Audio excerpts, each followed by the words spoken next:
ছাদে কারা রে? কি রে, জায়গা নাই?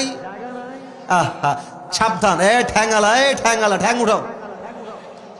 তুমি পড়লে মামলা হবে আমার নামে। হ্যাঁ, ঠ্যাং উঠাও। আর একটু চেপে যাও, চাপো চাপো চাপো।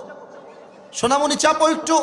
হ্যাঁ, চাপো, আর একটু চাপো। হ্যাঁ, আমাকে দেখতে গিয়ে উল্টে বলে তোমার ঠ্যাং ভেঙে যাবে, খবরদার। চুপচাপ থাকো, বসে থাকো চুপচাপ। আজকের পুরো মাহফিলটা যুবকদের ঢল দিয়ে ভরপুর হয়ে গেছে। আমার মনে হচ্ছে আজকের মাহফিলে যত শ্রোতা এসেছে তার ৮০ ভাগ কলিজার টুকরা যুবক ভাই আজকের মাহফিলে এসেছে।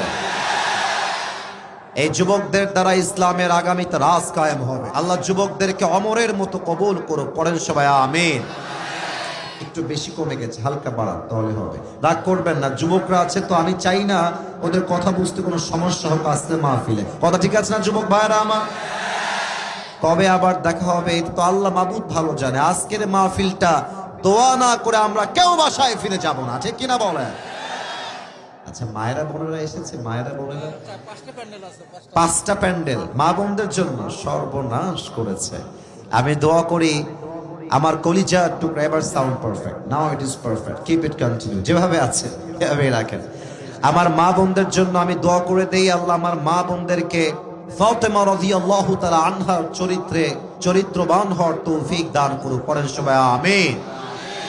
আমি মনে করি যে মেয়েরা যদি ঠিক হয়ে যায়, পুরো বাংলাদেশের যুবকরাই ঠিক হয়ে যাবে।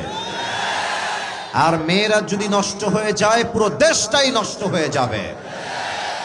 আমার বড্ড আফসোস লাগে আজকালকার মেয়েরা বোরকা পরে, বোরকাকে পর্দা হিসেবে নয়, অনেক মেয়েরা বোরকাকে প্রেমের হাতিয়ার হিসেবে ইউজ করতে চায়।